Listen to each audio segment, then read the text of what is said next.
Welcome back. It's hard to believe, but we are just 10 games away from the Major League All-Star break. If you would have told the Cleveland Indians they would be just a game and a half back in the AL Central up to this point, I think Terry Francona and the gang would take it. This afternoon, the Tribe would try to keep pace in the race against division foe Kansas City on the road. It was a beautiful day for baseball at Kauffman Stadium this afternoon, and the Tribe wraps up the series, like I said, against the Royals there at Kauffman Stadium on the road. And could they get the early lead in this one? Watch Drew Stubbs, a two-run shot to deep left field. That's got to go over the wall. And like I said, 2-0.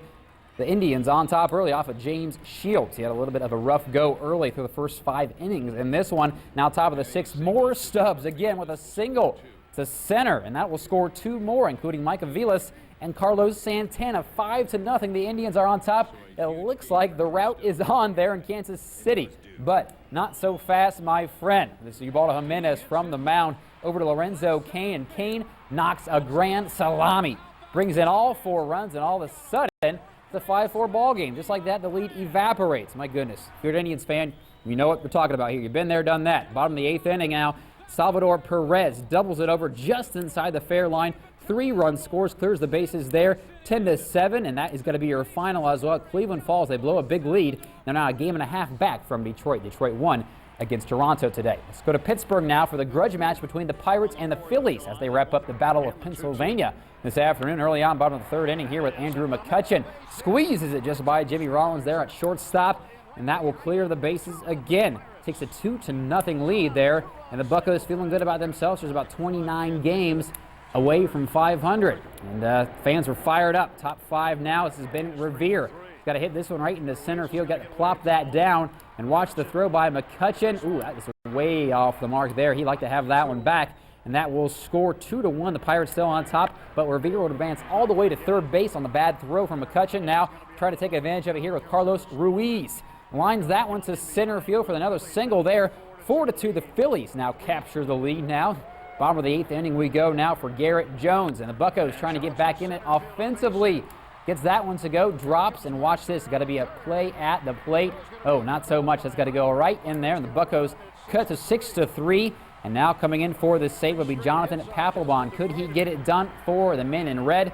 And the Phillies, yep, they do so. 6-4, the Phillies hold on to this one and they defeat the Pirates.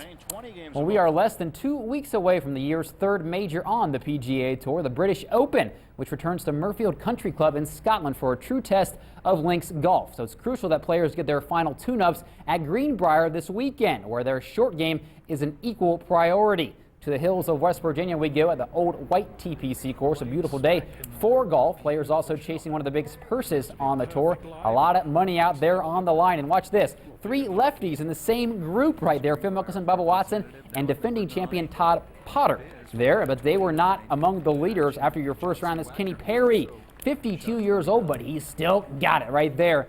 Big stuff right there. Gets the birdie putt. 2 under par. He finished around 6 off the lead after 1. Now Neil Lancaster, speaking of old guys, 50 years old, Mr. Lancaster, but he still doesn't know how to get it done right there.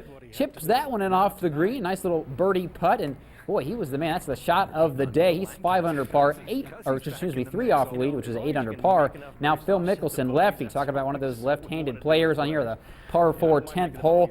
He would get that birdie to go to get in red figures, but he finished in the black. 4 over par. He shot a 74 on Thursday. Now finish up here. I tell you, Neil Lancaster had a good day. Like I said, 50 years old. He gets that putt to go too. My goodness. Tommy Gainey and Johnson Wagner lead your tournament at 8 under par.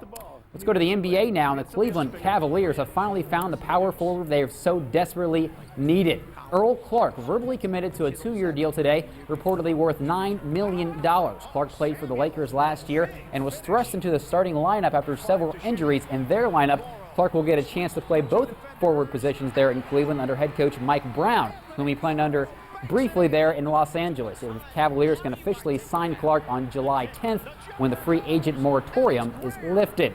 Let's move on to an American tradition. Nathan's annual hot dog eating contest this afternoon. And once again, a huge crowd on hand in New York to witness history, hopefully. 6-time reigning champion Joey Chestnut right there.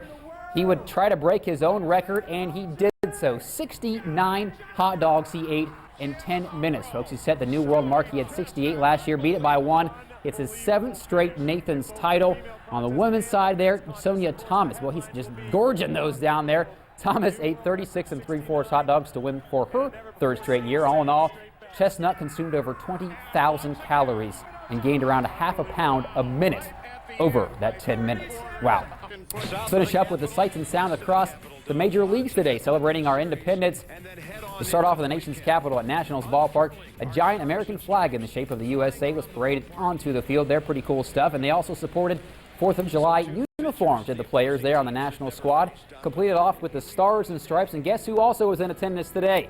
Singing icon Neil Diamond. Yeah, Sweet Caroline right there, singing for the nation's birthday. Gotta love that. Also, moving on to Pittsburgh, a proud moment there this afternoon for Military Appreciation Day. Wounded Warriors Project member Jeffrey Cole throws out the first pitch before the Pirates and Phillies game. Sergeant Cole was wounded in battle as a vehicle gunner near Baghdad in 2004. Great stuff to see him get out there and do that. Also finishing up in Atlanta, a giant American flag covered most of the outfield before the Braves hosted the Florida Marlins. Braves mascot Homer the Brave also feeling pretty good there, and especially patriotic on your 4th of July right there. That's going to do it for sports. We'll be right back after this. The Empowered Concert Series is